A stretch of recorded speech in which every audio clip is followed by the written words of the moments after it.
Good evening. It is Wednesday, April 3rd, 2019. The Giants lose the series as they lose to the Dodgers tonight 5-3.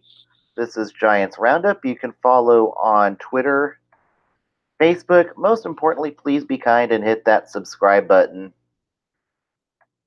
And yeah, it was woulda, shoulda, coulda, like horseshoes and hand grenades on this one. A little bit of miscommunication with the catcher, and it was just not the night for the bullpen as as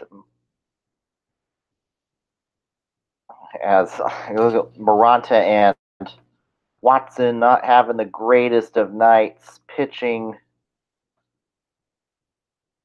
And now the Giants will head home to after losing. At least they didn't get swept in LA, so that's you take some solace in that, I suppose.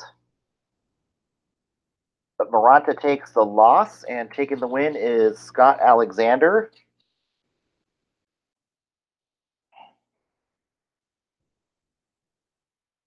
And it definitely was a good. You take the good and the bad from Derek Holland tonight. Holland only allowed 2 earned runs. That was the good. 5 innings pitched, allowed only 3 hits. The 7 strikeouts, that's great. The bad was the 4 walks. That's not. I usually find anywhere 4 or more walks is not exactly a great territory to be in.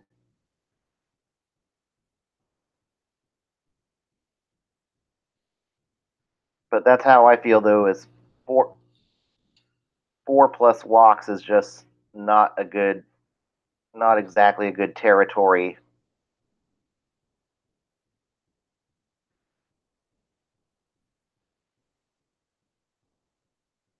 Yeah, not a good territory. 4 walks.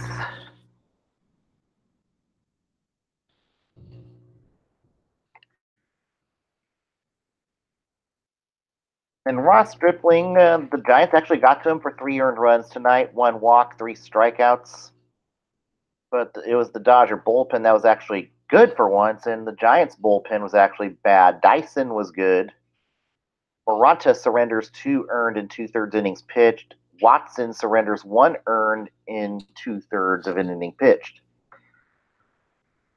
And it did start off on a bad note as Pique Hernandez hits a home run to left center in the first inning. It is 1-0 Dodgers. Then Bellinger reaches on a single to second. It scores David Freese. It is now 2-0 Dodgers. Then after that, that's when Kermit would settle down. Kermit the Frog would settle down after that and pitch 5 innings afterwards. And then in the fourth inning, Steven, teach me how to Duggar. Teach me how to Duggar. All the Giants love it. All the Giants love it when he hits a home run, his first home run on the year. It closes the gap to 2-1, and then Brandon Belt.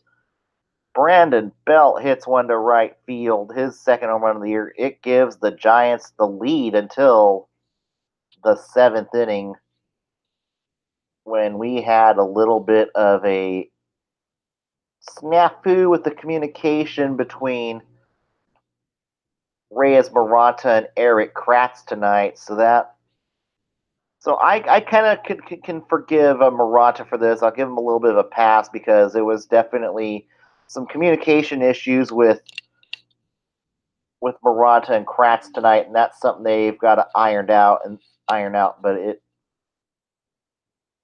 even so, he was a bit shaky on the mound. He loads up the bases and Freeze doubles to right. It scores Barnes and PK. It is 4-3 Dodgers, and then in comes in in comes Tony Watson. He gives up an earned run to Chris Taylor, doubling to deep right. It scores Cody Bellinger, and that would be your final score of 5-3. And another scoreless frame out of Mark Melanson in garbage time, so not too bad there. But now the Giants fall to 2-5 on the year, and Pilar 0 for 4 in his Giants debut. Paras shifts to left. He was 1 for 3 tonight. Duggar played right field tonight and was 1 for 4. And that one hit was big. That bomb by Joe Panic moved up in the lineup tonight to second. So Panic has been hitting a little bit of a better bat as of late. So that he definitely warrant him to go back to his old spot as second. But most of the damage from the Dodgers came from Bellinger and PK tonight. PK Hernandez 2 for 3, and as Kruk and Kaip would always say with that one, ownage is ownage, and PK Hernandez has some ownage on the Giants. So no, maybe you have to hit him in the ribs next time. Just kidding.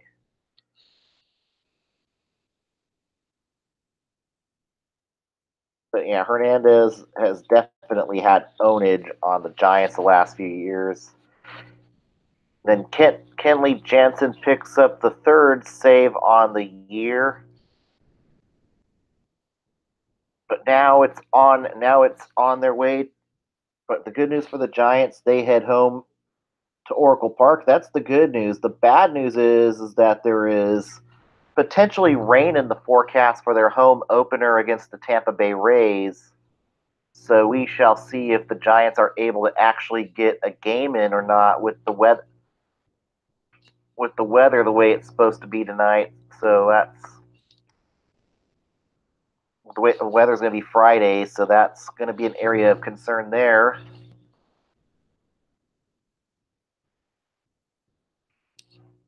And then after that, but let's see who the probables will be for that series. It will be a 3-game series against the Tampa Bay Rays.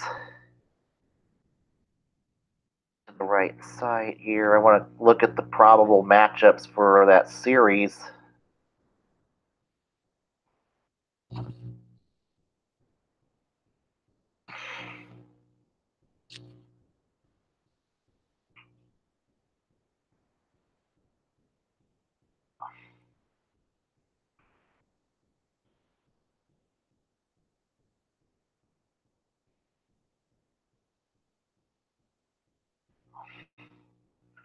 And this will be a 135 game. It is going to be D-Rod. This should be a pretty good pitching matchup for Saturday. It'll be Tyler Glasnow against Derek Rodriguez for your Friday game, excuse me, and that should be a really good matchup there. It should be a low scoring affair. And then Saturday it will be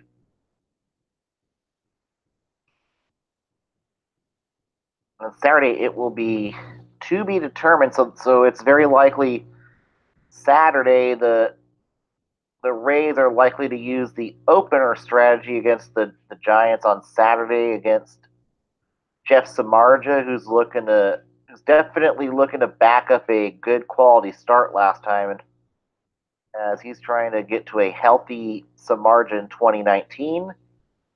And then Game 3 on Sunday, it will be maybe possibly another bullpen game there going up against Drew Pomeranz. And Pomeranz making his Oracle debut, and I think his stuff will be really good at Oracle Park on Sunday. So that should be and most importantly, this is the first time Evan Longoria gets to play against his former club. So that should be a headline in itself there. But let's look at the weather forecast for Saturday. I'm going to look up the ABC7 website here.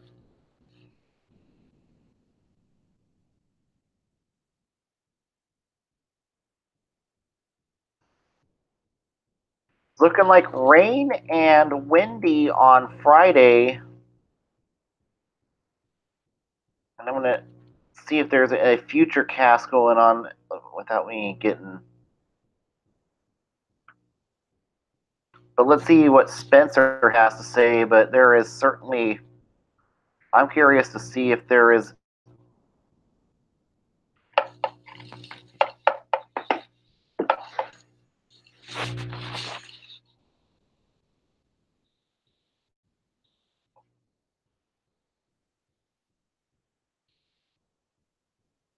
And certainly this has just been that kind of year for California with the weather. It has really been such a rainy pattern and cold. It's just definitely has not felt like baseball. But tomorrow night, also though, we've got the Sacramento River Cats starting up. They will start their season up against a 5 game. Yeah, that's right, a 5 game series against the Tacoma Rainiers, and that will start tomorrow night at Rayleigh Field.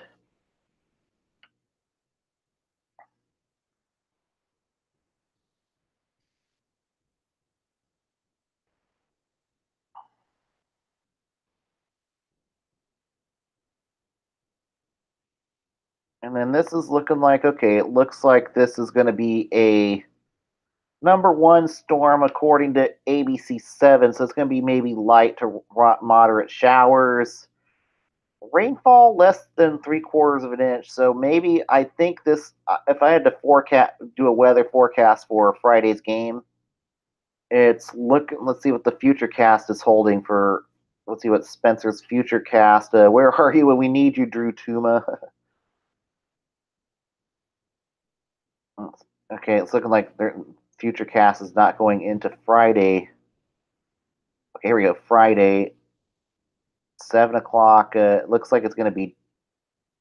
Okay, it looks like 1 in the afternoon. It looks like so. Yeah, I would if I were to be a betting man. It's looking like we are going to have the worst of it come in Friday afternoon. So I think more likely than not it'll be a Friday evening game, if anything. So I don't think it'll be rained out. I think if anything it'll be a rain delay if I'm going by what ABC7's forecast is saying. So that's where I'd go with it. And then looks like Tuesday there could be a possible storm coming in then too. So we shall see what happens there. But that's according to Spencer Christian, and looks like if Sadia Patel's going with the storm on Tuesday, so that's the crazy weather pattern of California continues. This has just been like that all year. And but let's get to the River Cats here. I'm going to look at the River Cats. Tomorrow night, the River Cat that might be that certainly could be a chance of showers also in Sacramento tomorrow night for the River Cats day season opener against the Tacoma Rainiers. So that's so rain's all been it's just been like that this year. Rain in the forecast for the River Cats.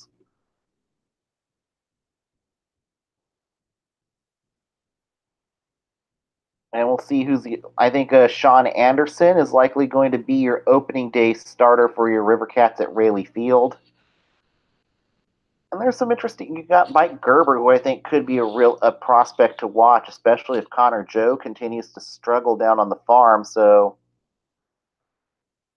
this year we are going to, and as the season we get deeper into the season, we are going to segue more into the River Cats. Like before I do the MLB reach around, so that's going to become more and more of a permanent fixture. Is going to be the River Cats this year, and more of my thoughts on the River Cats. I'd like to.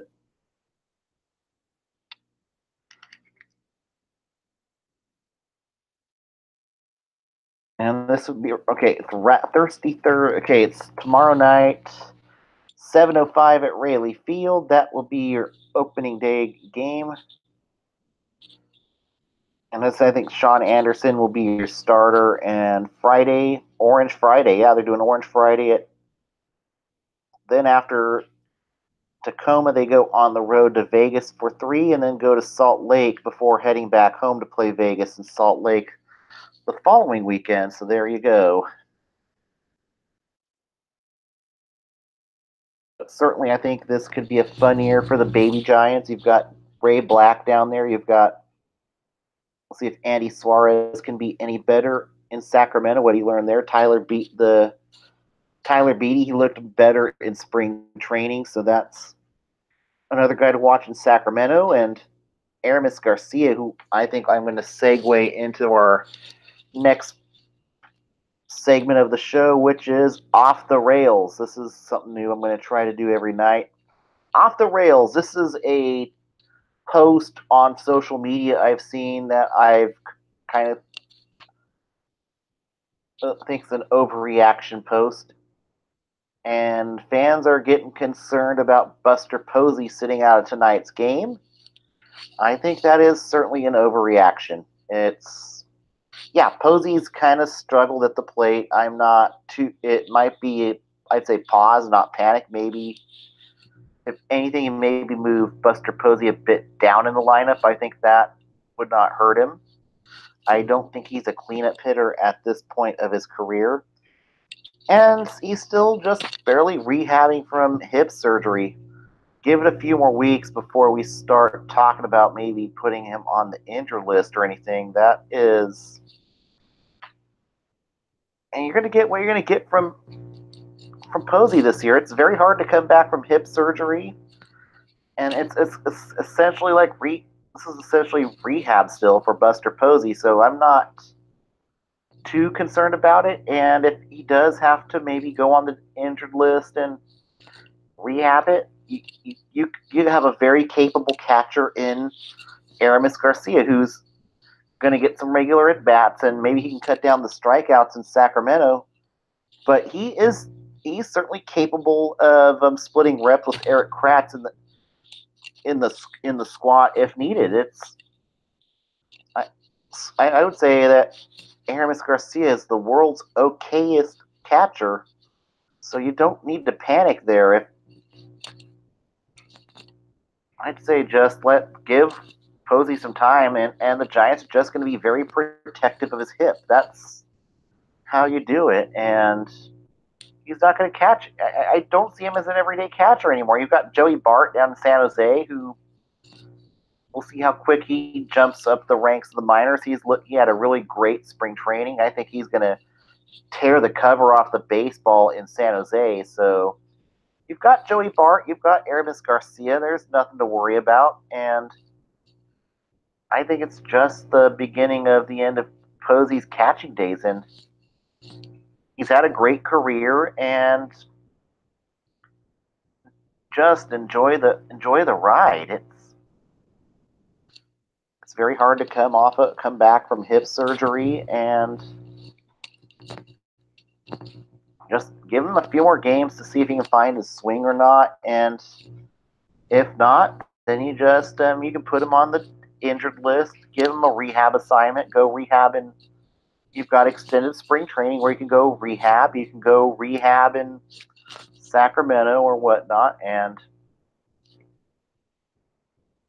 but maybe not. It's not exactly time to hit the panic button on this yet, and that's how I feel. That's my off the rails for tonight. Same thing with Maranta. It's only a game with Maranta, and miscommunication just happens. I think this is the first time Maranta's caught with Eric Kratz, so there's gonna be a feeling out process. It happens. It just happens. We're human. We're not made to be machines. That just means Maranta's a human. Sometimes you just got to give the kid some. I like what I've seen out of his changeup tonight. So it's just one bad game. That's all I can say for Maranta. So yeah, that's my off the rails for tonight. Now it is time for the MLB reach around.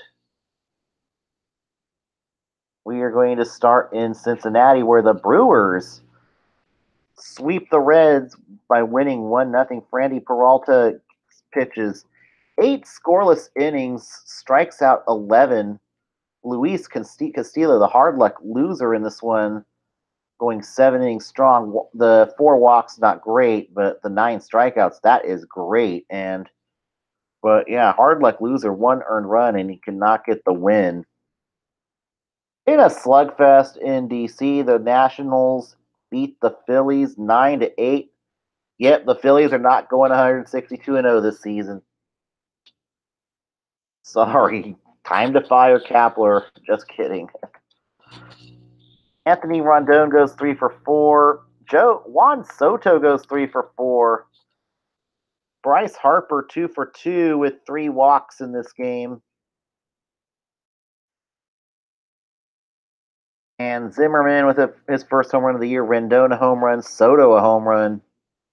Nola knocked out after the third inning. Only goes 3 innings. Allows 6 earned.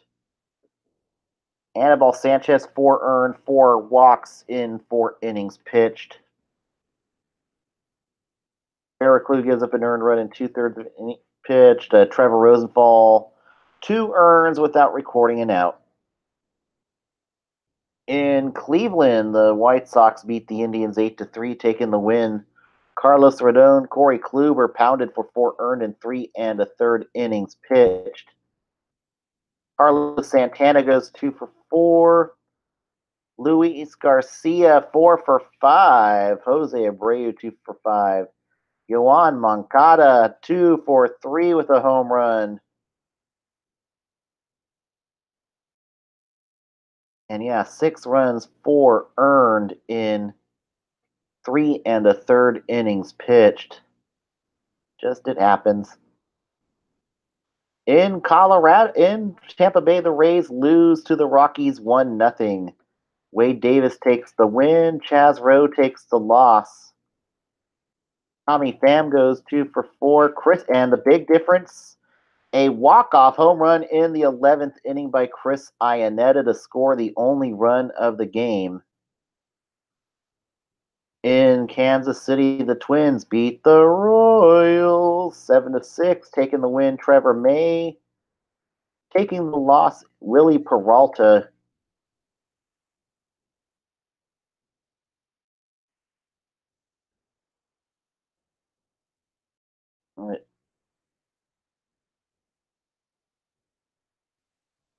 And Willens Astudillo goes 3 for 5 for the Twins today. And Minnesota 4-1 on the season. Really good start for the Twins.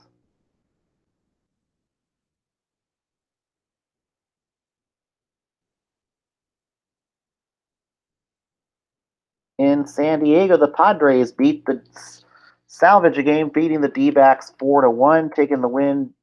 Joey Lucchesi strikes out 6 in 5 innings pitched. Robbie Ray takes the loss, 5 1/3 innings pitched. 2 earned, and the 5 walks is not all that wonderful.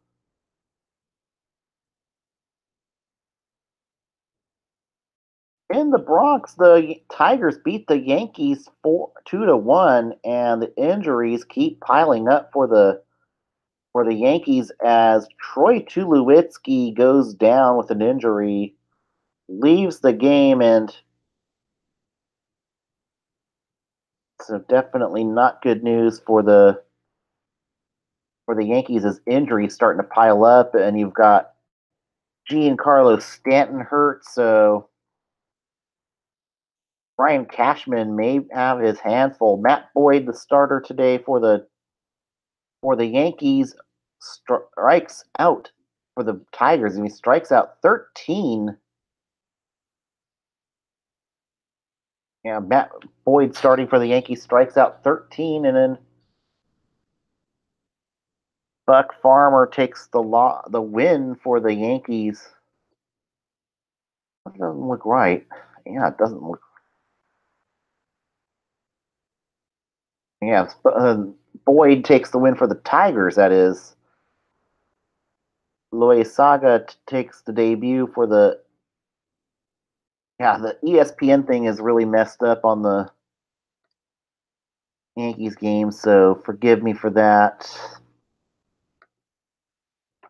In Baltimore, the Orioles finally lose to the Blue Jays 5-3. Matt Shoemaker 2-0 on the year, 7 scoreless innings. Ken Giles gets the save for the Blue Jays. Grichuk goes 3-for-4 for the Blue Jays with 2 bombs in the game. Daniel Hudson, the bad part, 3 earned in 1/3 of an inning pitched.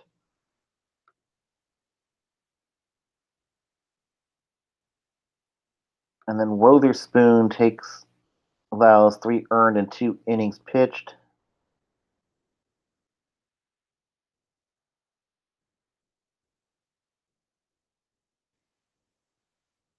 And in Miami, the Mets beat the Marlins 6-4, taking the win. Jacob deGrom, who strikes out 14 batters in 7 innings pitched. Taking the loss is Trevor Richards, who strikes out 7 in 6 innings pitched.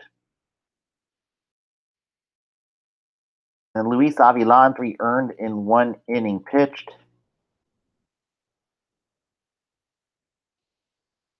In that one. And Atlanta comes back from a 4-2 deficit to beat the Cubs 6-4 tonight, taking the win. Lonnie Jackson. Taking the loss is Steve Cishek, who surrenders 3 earned without recording an out. Ozzie Albies 3 for 4, and at 1 for 4, is it maybe time for Joe Maddon to start worrying about his job in Chicago?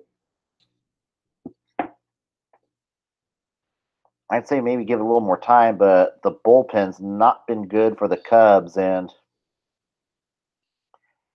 it just does not make matters any better for Joe Maddon, a manager who is on the hot seat in Chicago this year. And Venture's 2 earned in 1/3 of inning pitch for Atlanta, and Chicago 1-4 on the year. And if you're Chicago, if you're Jed Hoyer and Theo Epstein, you may start wanting to hit, maybe not hit the panic button yet, but you may start being a little bit jittery in the front office there. So